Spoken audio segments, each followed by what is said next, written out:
Halo Sobat Ngulik, apa kabar? Ketemu lagi dengan aku, Steffi, dalam Ngulik, Ngerumpi Katolik. Podcast Ngerumpi Katolik, pertemukan jiwa-jiwa.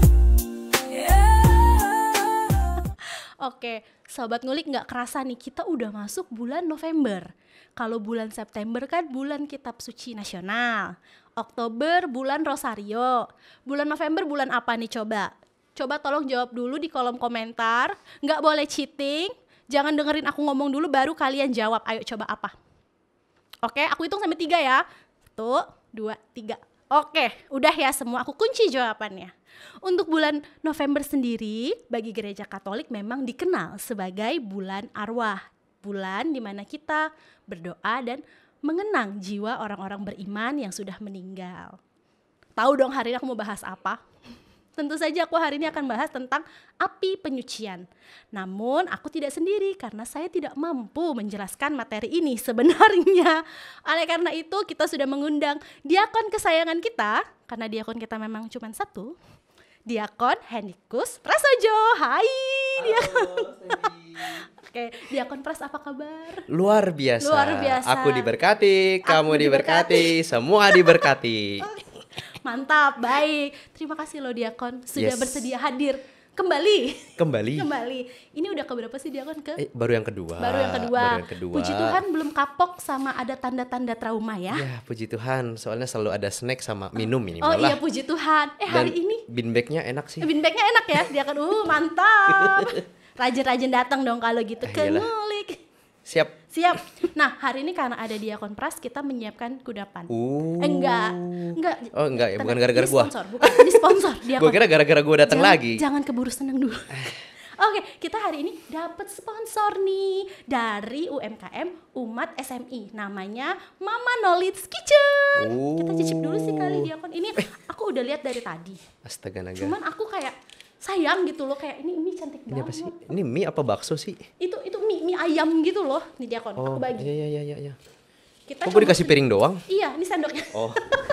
Kita comot sendiri aja lah ya Diakon ya, barbarly aja ya. Cobalah Gak usah ya. anggun nih, kita coba.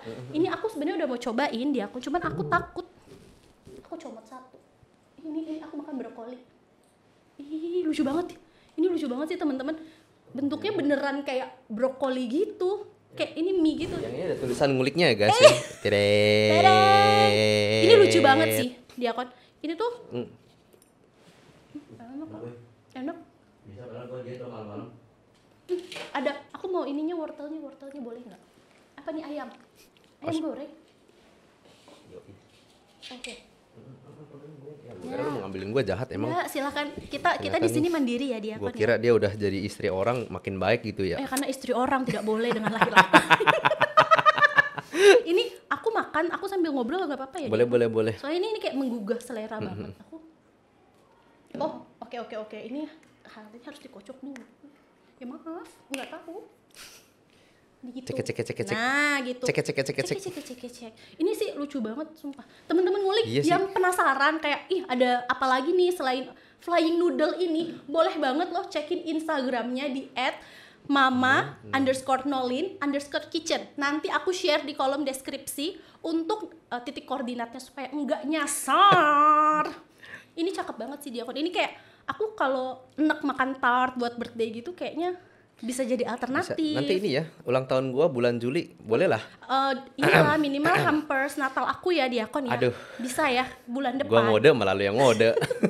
Oke, hampers Natal saya boleh loh. Kalau yang mau pesenin buat aku boleh banget, nanti aku share. Apalagi buat aku juga. Iya, buat Diakon juga boleh buat hampers Natal. Enggak, sumpah, jangan. Ntar kebanyakan gue juga bingung makannya. Jadi nanti aku share nomor WA-nya buat teman-teman yang mungkin mau pesenin mertuanya, buat birthday atau buat hampers. Aku share nomor WA-nya di bawah. Itu bisa pesen bikin custom kayak gini H-7.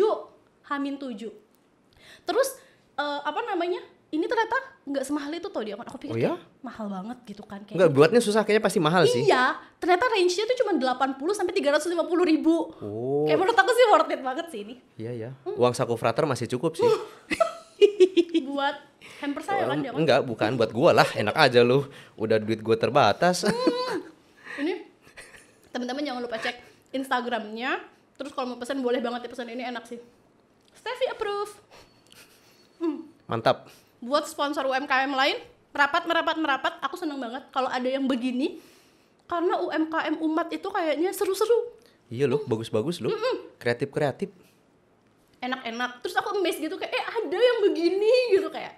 Makanya UMKM lain yang memang mau dipromosiin juga atau mau sponsor boleh banget untuk kirim gratis. Nanti nomornya juga ada di description box, oke?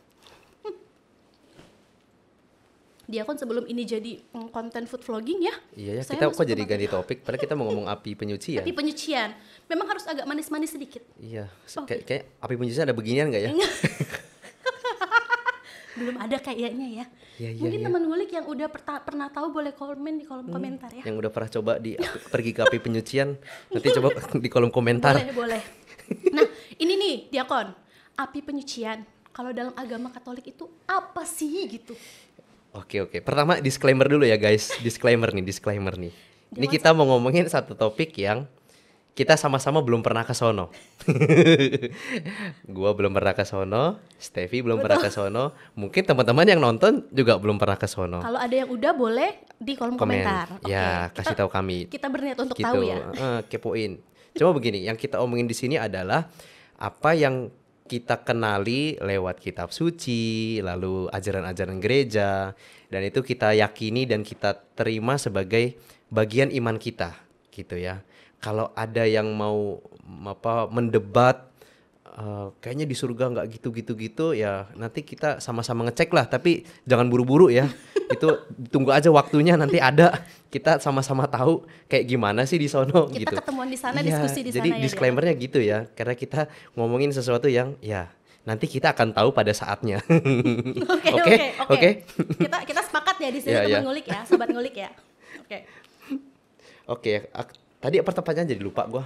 Api penyucian tuh dalam ajaran agama Katolik itu gimana gitu? Kayak tempatnya tuh digambarkan kayak apa sih di kitab suci gitu-gitu. Oke, kalau di kitab suci sebenarnya bisa dari 1 Korintus 3 atau 1 Petrus 7 itu kayak menggambarkan tempat di mana api itu yang punya sifat memurnikan, api yang sifatnya membersihkan, memurnikan. Maka api penyucian itu seperti sebuah tempat di mana jiwa-jiwa itu dimurnikan, semakin dimurnikan untuk mendapatkan kekudusan kita atau kembali ke martabat kita yang sesungguhnya. Memang kalau di kitab suci nggak ada sih tulisan lurus-lurus tentang purgatorium ya atau api penyucian. Dan kita terima itu sebagai warisan iman. Misalnya kalau dari Katekismus Gereja Katolik itu nomor 1030 sampai 1032. Itu digambarkan kayak gitu. Nah, jadi kalau di Alkitab itu lebih kayak sebuah api tapi yang memurnikan atau membersihkan dan menguduskan gitu. Oh, berarti itu lebih ke api untuk menguduskan dan memurnikan ya. Jiwa-jiwa. Afterlife ya. Yes. Diakon. Tapi yes. kalau kita kan ini pemahaman saya nih. Mm-mm. Neraka tuh di sini, surga di sini. Api penyucian tuh di tengah-tengah, Diakon. Ya, memang kita kesulitan untuk mendapatkan gambaran itu, dan biasanya gambaran-gambaran itu berdasarkan dari tradisi-tradisi yang kita terima. Misalnya bahwa surga di atas berarti di langit, lalu bumi dan di bawah itu ada neraka. Gambaran paling gampang orang menggambarkan di bawah itu ada neraka karena kita punya lapisan magma misalnya. Iya, betul. Gitu kan, dan itu panas gitu ya, merah-merah gitu kan. Lalu dalam tradisi Yahudi juga mereka kayak ada tempat namanya limbo, Gehenna, itu sering diungkap dalam Perjanjian Lama. Lalu di Yesus juga pernah ngomong gitu di Matius, terus di Markus. Nanti kita bisa cek lagi. Ada tempat yang kayak atas, tengah, bawah gitu ya. Bukan tapi ya, lebih ke gini loh. Kalau kita tanya tempatnya di mana, sekali lagi itu tuh nggak ada koordinatnya kayak kita bisa klik di Google Maps, Nggak bisa di terus itu Sherlock di ya, dia mana. kan. Maka saya ceritakan sedikit aja sejarah di mana ada seorang tokoh namanya, mungkin teman-teman tahu, Dante Alighieri. Dante Alighieri ini sastrawan dari Itali, dari Florence atau kota Firenze, dan dia punya sebuah tulisan yang judulnya itu Commedia Divina gitu, komedi yang suci. Kalau diterjemahkan namanya komedi suci, tapi dia tuh sastrawan lalu menggambarkan, ya nanti digambarkan gitu ya, kayak ada 7 tingkat api penyucian dan paling atas baru surga. Nah, 7 tingkatnya itu dibagi berdasarkan 7 dosa asal atau 7 deadly sins.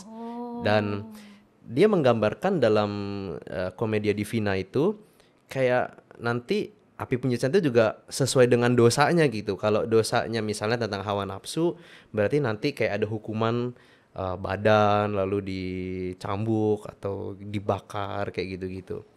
Nah, itu konsep lama tentang api penyucian gitu. Saya Jadi udah Steffi deg-degan. jangan takut Saya ya. udah deg-degan sama ngulik. Nanti jangan-jangan nggak bisa tidur Iya, gara-gara betul. gua cerita tentang api penyuciannya si Dante Dante. Alighieri gitu kan. Lalu dalam perkembangan sejarah gereja Katolik juga ada biarawan-biarawan dari Irlandia yang merenungkan sebuah tempat yang dipercaya sebagai api penyucian. Itu disebut Red Lake atau Danau Merah. Dan mereka waktu itu meyakini bahwa disitulah tempat api penyucian. Warnanya beneran merah tapi diakon. Nah, itu diyakini begitu dalam perkembangan sejarah ya. Sehingga juga banyak kayak orang-orang itu berziarah ke sana. Tetapi sebenarnya yang terjadi adalah membayangkan ada sebuah perjalanan dari tempat asal ke sebuah pulau baru di mana kita punya kehidupan baru. Dan itu kan juga menggambarkan ini ya, afterlife ya. Mungkin kehidupan kita sekarang, lalu kita berjalan, lalu kita sampai ke tempat yang baru. Nah, itu dari tradisi kuno biarawan-biarawan atau mong-mongnya Irlandia. Dan lama sekali dalam sejarah gereja, purgatorium itu dipandang sebagai sebuah tempat. Jadi ada lokasi, ada namanya dimensi-dimensi fisik ya, material. Lalu saya langsung aja ke ajaran yang sekarang yang dipengaruhi oleh Konsili Vatikan kedua ya, refleksi baru tentang gereja, tentang keimanan. Maka purgatorium bukan lagi sebuah tempat yang kayak kita bisa nunjuk ada di mana, tetapi itu kayak sebuah proses, life journey, kayak sebuah perubahan, transformasi di mana orang yang tadinya tuh kayak nggak siap atau belum siap menerima rahmat keselamatan abadi, disiapkan untuk menerima rahmat tersebut. Dan itu sering diulang berkali-kali oleh Paus Benediktus ke-16 bahkan dalam beberapa kali khotbahnya dalam audiensi umum atau dia memberikan doa Angelus. Itu kalau dia ngomong soal api penyucian itu udah bernuansa sebuah proses. Jadi sekarang sih kita lebih melihat api penyucian itu adalah ya sebuah proses pemurnian jiwa dari orang yang mungkin belum disucikan sepenuhnya, lalu sampai menerima kesempurnaan kesucian itu dan mendapatkan keselamatan abadi. Oke, berarti kita nggak terpaku bahwa api penyucian itu sebuah tempat di mana kita bakal bakar-bakar, tapi itu menjadi sebuah kayak it's a journey, Yes. perjalanan. Ya memang nggak salah kalau kadang-kadang ada sebuah penglihatan. Nanti akan kita bahas juga mungkin penglihatan santo-santa tertentu tentang api penyucian ya, yang kayak dibakar atau jiwa-jiwa yang menderita karena api yang tak berkesudahan. Dan memang juga kalau kita dengar Injilnya Yesus kan, Yesus ngomong kadang-kadang, nyahlah engkau sebab engkau akan masuk ke dalam tempat di mana terdapat ratap dan kertak gigi. Kayaknya serem banget Serem gitu banget. kan.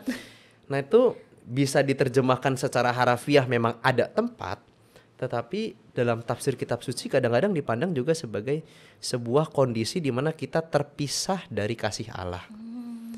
Jadi kayak kita jauh dari kasih Allah. Nah penderitaannya itu mungkin yang panas-panas, kebakar-kebakar itu, atau itu adalah gambaran kesakitan jiwa kita karena kita terpisah dari kasih Allah. Oh, berarti kita nggak bisa pandang itu sebagai sebuah sakit fisik ya diakon sebenarnya. Ya, lebih Lebih ke ke jiwa, spiritual spiritual. ya. Ya, ya, oke, Penderitaan yang spiritual or spiritual suffering kayak gitu-gitu ya.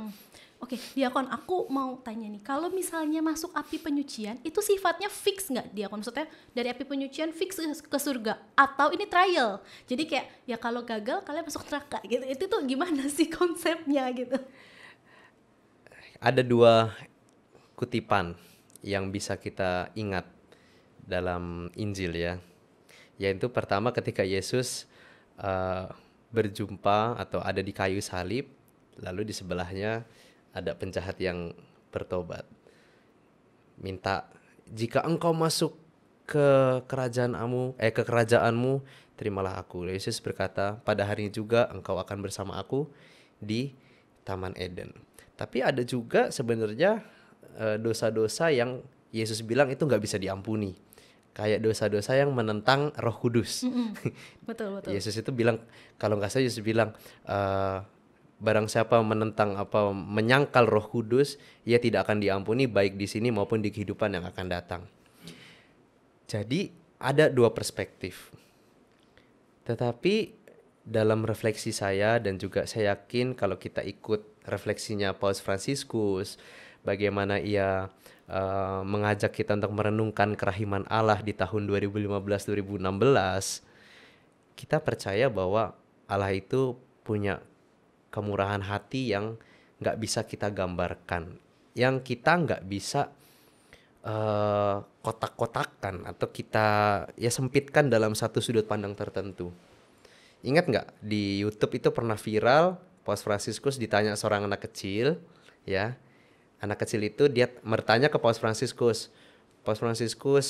papa saya seorang ateis, ya, apakah dia akan masuk surga, gitu.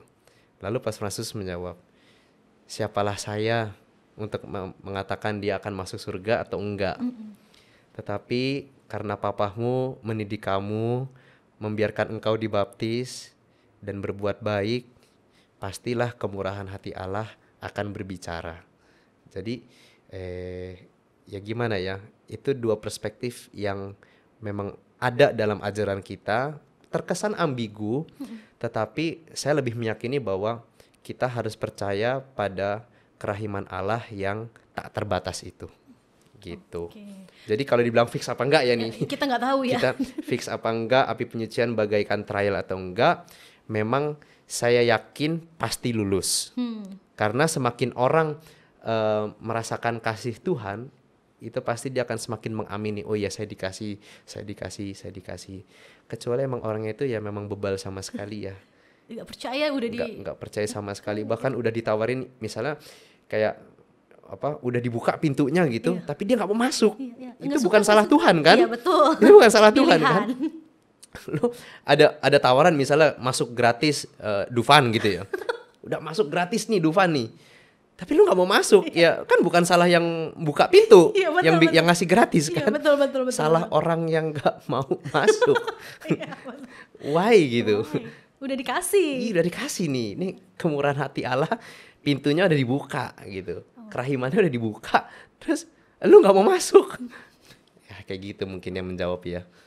Tapi aku dari jawaban Diakon tuh kayak nangkep bahwa sebenarnya api penyucian tuh not something yang menghukum gitu kasarnya. Ini kayak lebih kemurahan kasih Allah supaya kita balik Yes. di jalannya gitu kan ya Diakon ya. Kita kalau ngelihat doa-doa bagi arwah beriman, jadi mungkin ya kebanyakan dari kita sudah hidup setelah Konsili Vatikan kedua ya.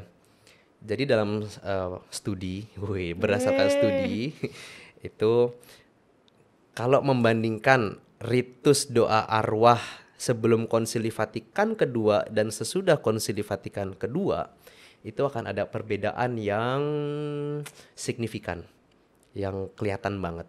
Misalnya dalam pakaian. Dulu itu warna hitam, pasti kalau doa arwah itu pakai black Hitam. kayak gini gitu. Mungkin juga warna-warnanya itu semua hitam, kedukaan. Lalu setelah Konsili Vatikan kedua lewat dokumen yang pembaruan liturgi Sacrosanctum Concilium, lalu juga instruksi-instruksi liturgi lainnya itu diperbaharui dan warna liturginya berubah. Dalam beberapa tempat diizinkan menggunakan warna putih, warna kemuliaan, kebangkitan, harapan, harapan hijau, tapi ini kayak kemuliaan Kristus gitu. Atau warna ungu, lambang pertobatan. kembali lagi kita di journey. Makanya kalau lihat misal prodiakon gitu ya, mimpin ibadat arwah atau 7 hari 10 hari itu pakainya warna ungu. Lalu juga romo-romo kalau mimpin misa arwah itu juga warna ungu. Itu adalah hasil dari Konsili Vatikan kedua dan nuansanya beda sekali.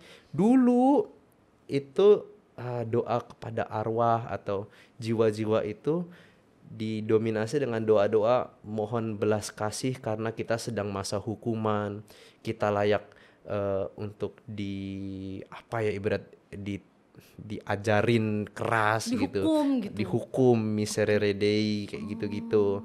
O Domine itu ada doanya namanya O Domine, terus banyak doa-doa kayak gitu, lalu berganti menjadi doa-doa yang sebenarnya membawa harapan akan hidup yang baru, lalu undangan-undangan akan kayak Yesus bilang di rumah Bapakku ada banyak tempat kayak gitu-gitu. Jadi itulah nuansa perbedaannya di sebelum Konsili Vatikan kedua dan sesudah Konsili Vatikan kedua.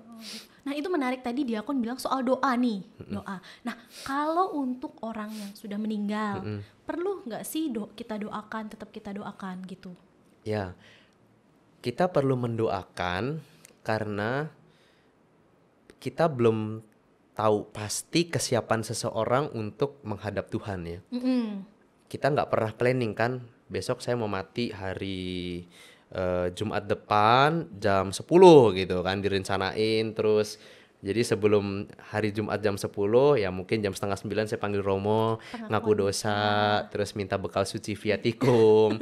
Ini kayak sebuah kematian yang benar-benar dipersiapkan gitu ya. Indah sekali. Sedangkan Yesus bilang saat dan kapan waktunya tiba engkau tidak akan tahu, dia datang bagaikan pencuri. Jadi itu pentingnya kita mendoakan arwah-arwah yang sudah meninggal.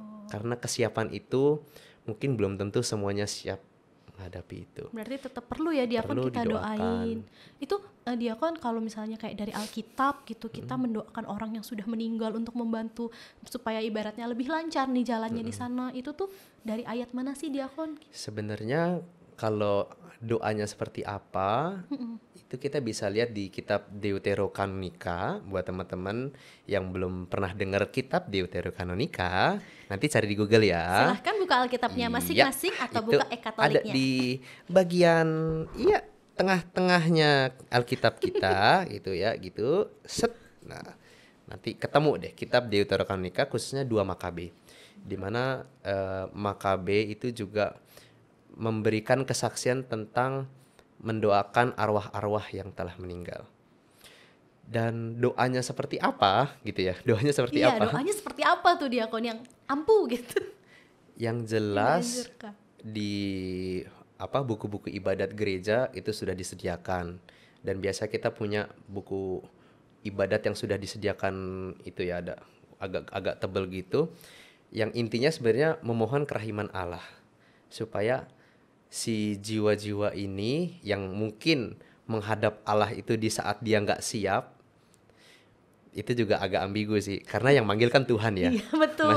Masa dia melihat ini orang nggak siap tapi dicabut gitu Iya, kan. betul. Nah itu juga ambigu atau mungkin mengandung pertanyaan. Betul. Tetapi kita tetap mohon kerahiman itu supaya kayak kita meyakinkan gitu, atau make sure dia punya bekal yang cukup untuk menghadap Allah. Ibaratnya saya menggambarkannya gini, kalau baju itu kotor ya harus dicuci. Harus dicuci, betul. Nggak bisa dibiarin kan. Iya. Nggak mungkin ibaratnya mau dikasih ke orang dalam keadaan kotor. Kita juga nggak mungkin. Nah kita ingin memberikan sebuah baju yang bagus, maka kita cuci dulu.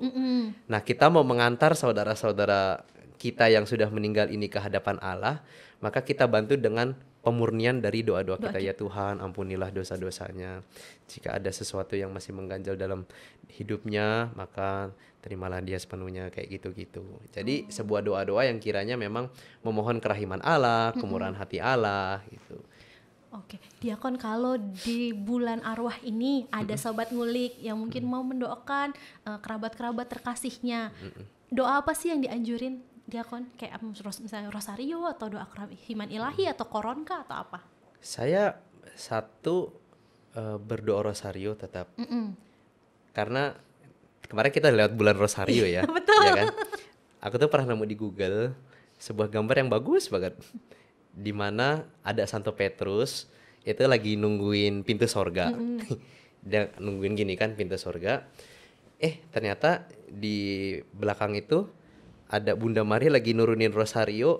Terus jiwa-jiwa naik ke surga. Oke. Lucu banget sih. Terus dia kayak Peter, si Saint Peternya bingung, gitu kan. Jalur mana ini? Terus Yesus datang, tenang bro, itu mak gua.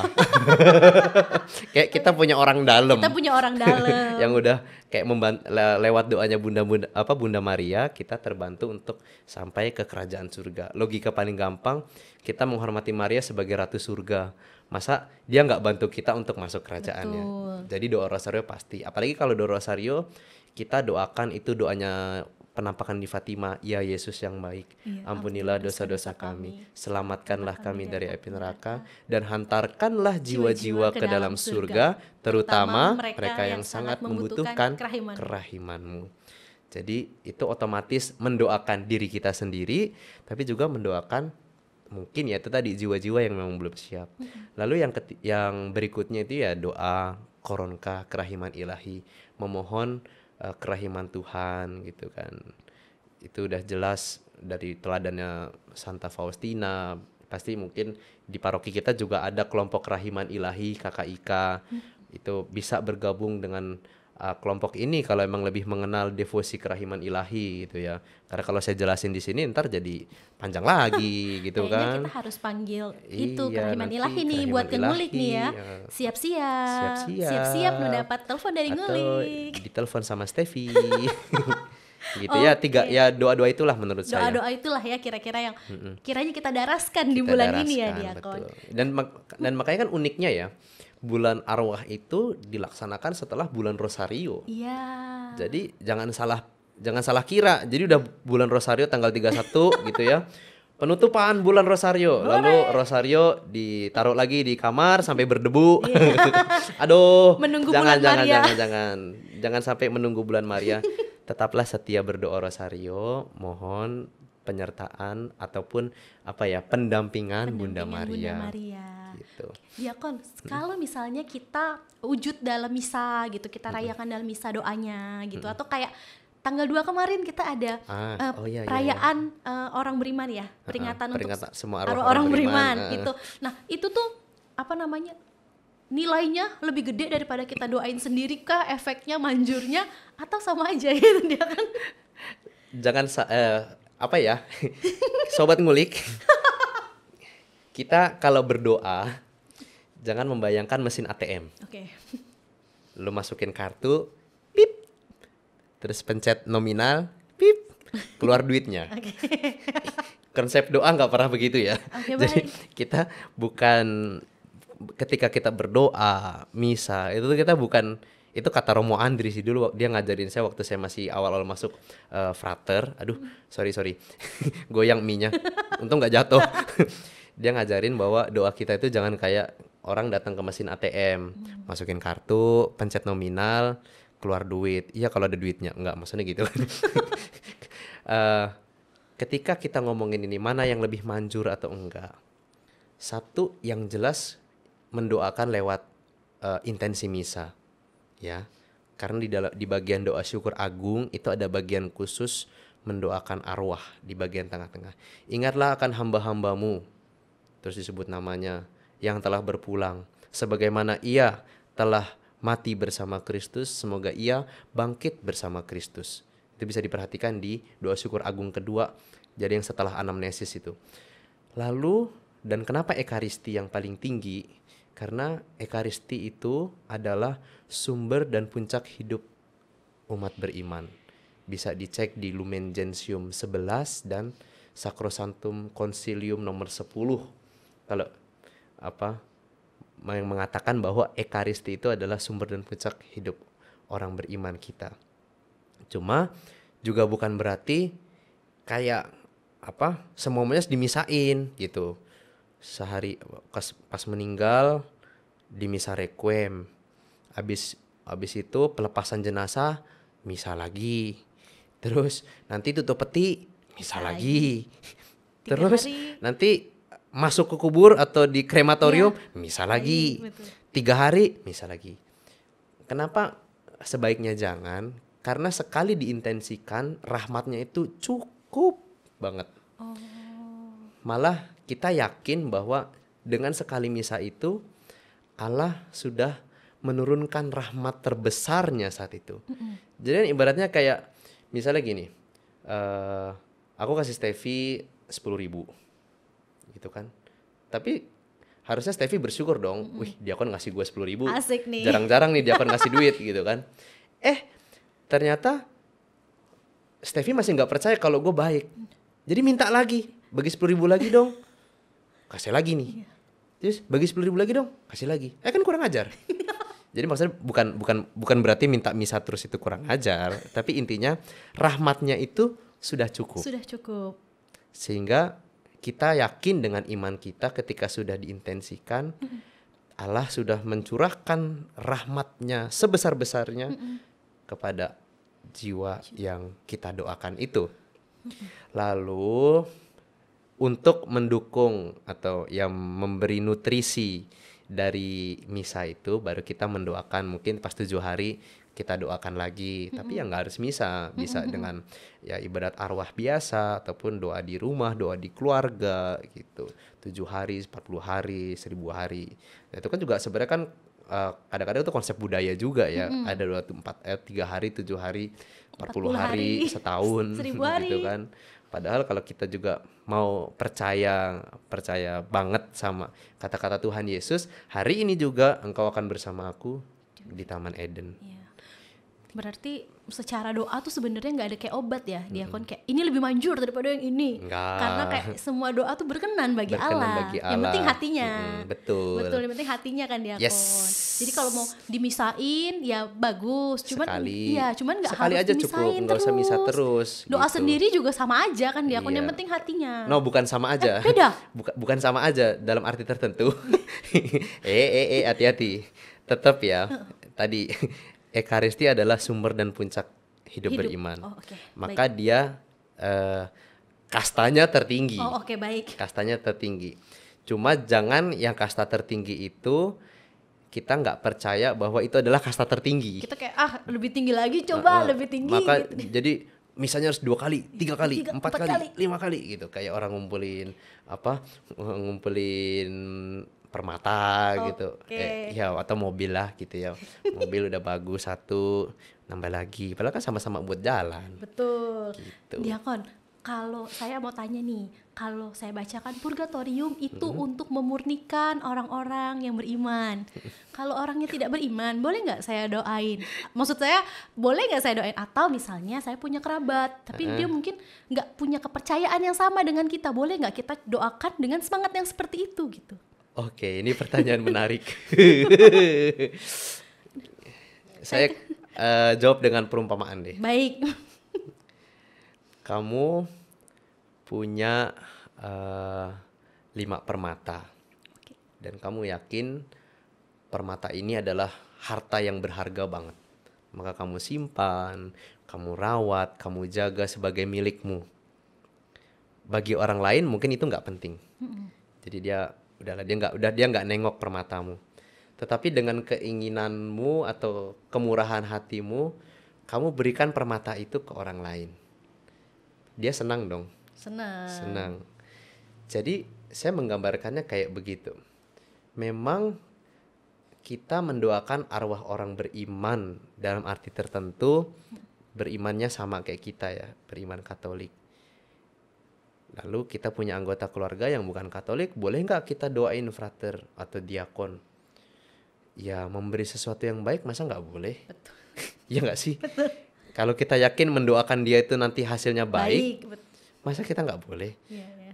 Kalau Yesus bilang kalau di hari Sabat kamu membawa berkat atau membawa kutuk, kamu pilih yang mana? Masa membawa kutuk? Betul. Memberi berkat. Jadi nggak masalah ya dia. Nggak masalah. Kita mendoakan karena kita punya keyakinan memberikan sesuatu yang baik bagi keluarga kita yang mungkin bukan orang Katolik nih misalnya. Nah, perkara nanti dianya ya si arwah ini, si arwah keluarga kita ini menerima atau enggak, atau Sampai ya atau enggak gitu sampai dia. atau enggak, itu kan journey-nya dia ya. Iya. Tetapi saya yakin kalau orang berjumpa dengan kasih Allah, dia kayak akan semakin lama semakin mengiyakan. Sama kayak tadi yang aku bilang, kalau tiba-tiba Dufan buka pintu, pasti bilang, oh iya, masuk gratis nih, gitu. Dia masuk gitu. Masuk deh gitu.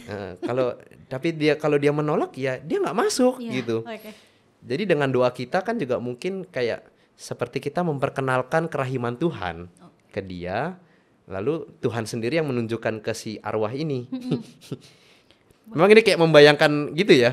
Kayak kita kok lagi bayangin orang yang meninggal tuh kayak gimana matinya ya perjalanannya. Tapi ya memang harus diumpamakan begitu.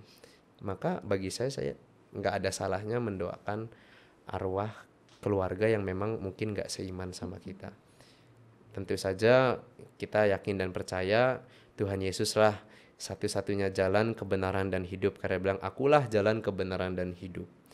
Nah, kita yang mengamini itu, mendoakan keluarga kita yang mungkin ya dalam arti tentu waktu hidupnya dia mungkin belum sampai bisa ketemu kasih Allah.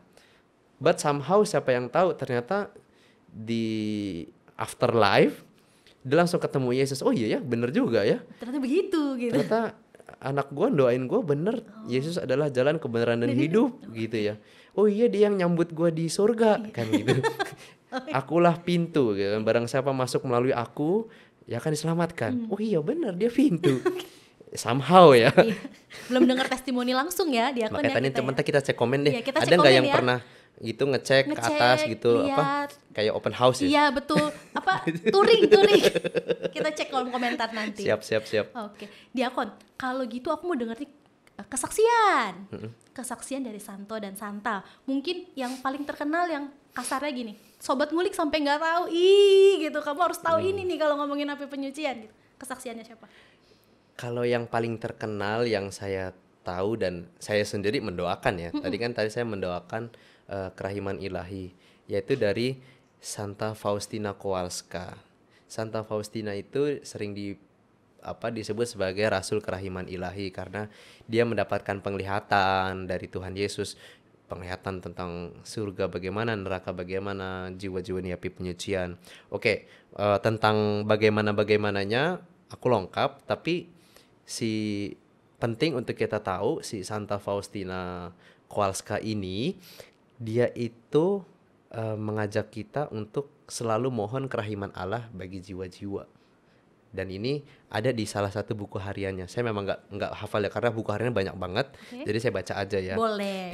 Mari Di kita dengarkan. buku hariannya itu nomor 186, Santa Faustina menulis, "Hari ini Yesus berkata kepadaku, aku ingin agar dengan lebih mendalam engkau mengenal cinta yang berkobar-kobar dalam hatiku bagi jiwa-jiwa." Jadi Yesus ngomong ke si Santa Faustina agar lebih mendalam cinta yang berkobar-kobar bagi jiwa-jiwa. Lalu tadi sampai mana? Dan engkau akan memahami hal ini apabila engkau merenungkan sengsaraku. Serukanlah kerahimanku bagi orang-orang berdosa. Aku merindukan keselamatan mereka. Apabila dengan hati yang remuk redam dan dengan iman yang kuat engkau mendaras doa ini atas nama seorang berdosa, aku akan memberikan rahmat pertobatan kepadanya. Nah itu kembali ke tadi, mungkin si orang ini tadi ya belum menerima kerahiman, belum sempurna ketika ia menghadap Allah.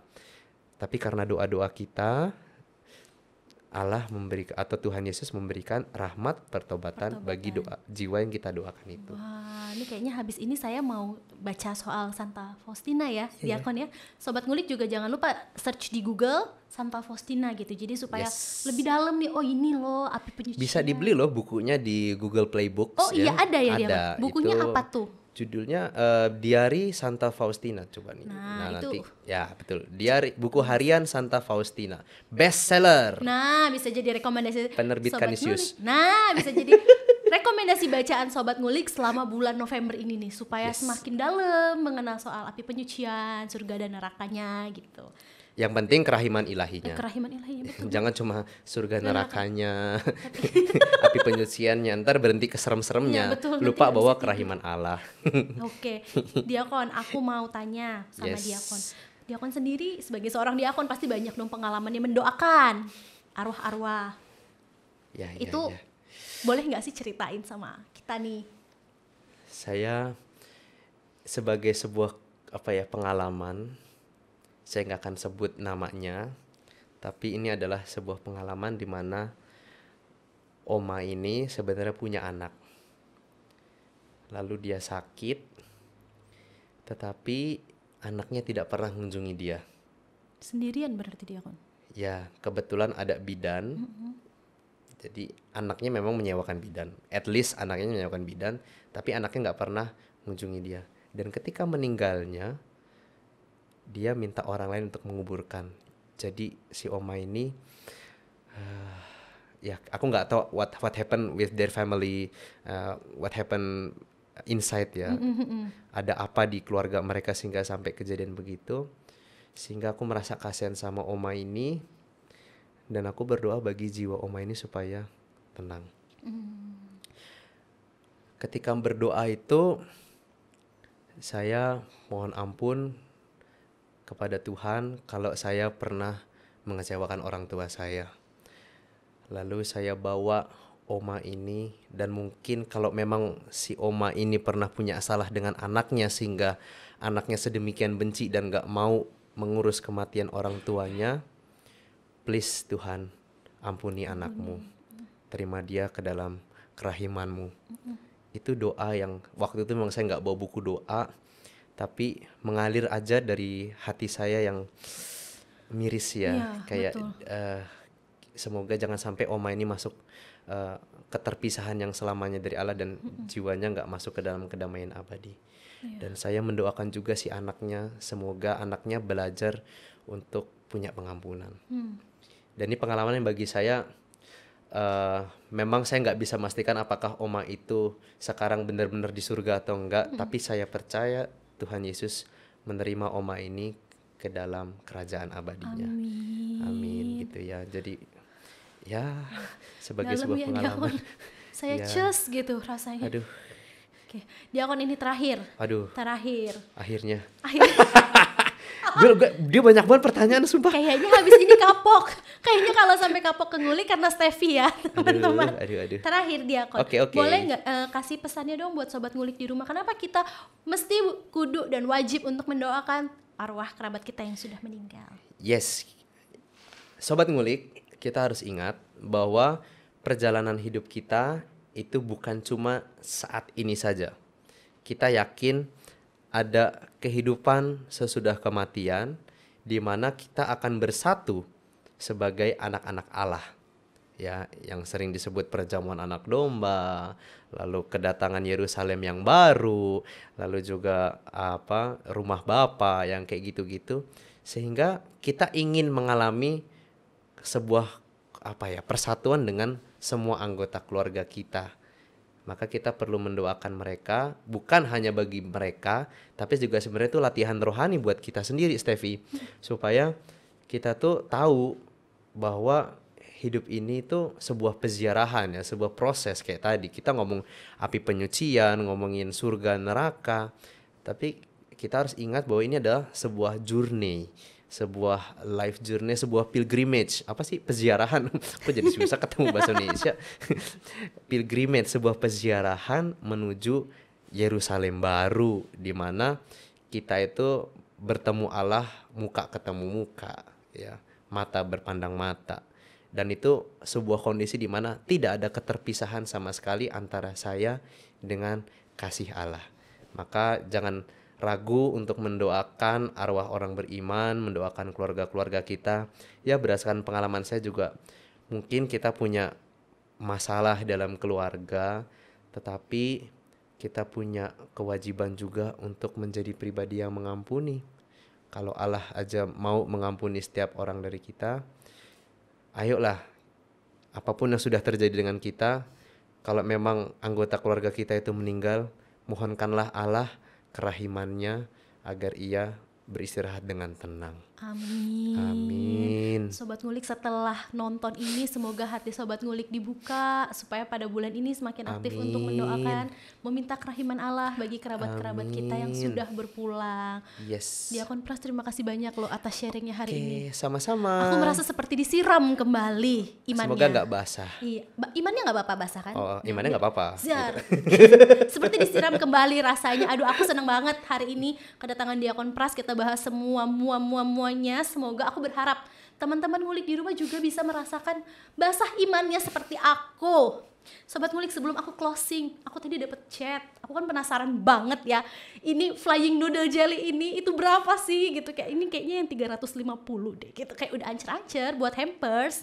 Ternyata cuma 150.000. Oh my god. 150. 150.000. Kalau ada Sobat Ngulik yang mau beli, mau pesen, ngomong ke tantenya, kita Sobat Ngulik akan dikasih diskon 20%. Nah, jangan lupa untuk pesan nanti nomornya aku taruh di bawah. Jangan lupa juga kodenya. Aku Sobat Ngulik. Nanti tantenya kasih 20%. Cuan banget sih. Enak banget jadi Sobat Ngulik. Iya. Teman-teman juga kalau mau beli jelinya, tenang, Diakon Pras nanti saya itu apa? bungkusin. Ini jelly, minuman jelly gitu Diakon. Itu minuman, bukan Iya, itunya, bukan flanya. bukan flanya. Bukan, nanti aku bungkusin buat Diakon bawa pulang. Aku Asik, 2 ya, tapi asik. Diakon 1. Jangan dong, Iya. kebalik dong. Enggak, Diakon 1, aku 2. Aku 2. Ini ada pelit rasa ya. grape, ada strawberry, ada mango, karena aku berdua dengan suami kan dia. Oh iya, betul juga. Ups. Oke, ini Oke lah, harganya oke lah. berapa? Aku ngintip dulu ya Sobat Ngulik, nanti aku salah dimarahin loh. Oke. Berapa? Ayo lo. Panik. Harganya 15.000. Ini harganya satunya 15.000 Sobat Ngulik. Terus botolnya lucu begitu lagi. Iya, Astaga naga. cantik kan, kayak lampu. Jadi Sobat Ngulik kalau mau kepo-kepoin bisa cek Instagramnya @mama Nolin. _nolin_kitchen. Nanti aku share koordinatnya di bawah. Nah, buat Sobat Ngulik jangan lupa dong kritik, komen, sarannya di kolom komentar. Nyalain tombol lonceng, like dan subscribe supaya bisa dapat informasi terbaru kalau kita upload, nggak ketinggalan sama Steffi di sini. Dan- Diakon Pras, kita pamit dulu dong nih ke Sobat Pamitnya Ngulik. gimana? Pamitnya ke tengah. Sobat Oh. Ngulik, dadah. Ngulik. Dadah, sampai Ngerumpi, berjumpa Katolik. di Dadah. episode selanjutnya. Selanjutnya dia kan mau datang lagi. Nggak tahu. Gue pede banget ya. Dadah, Sobat Ngulik.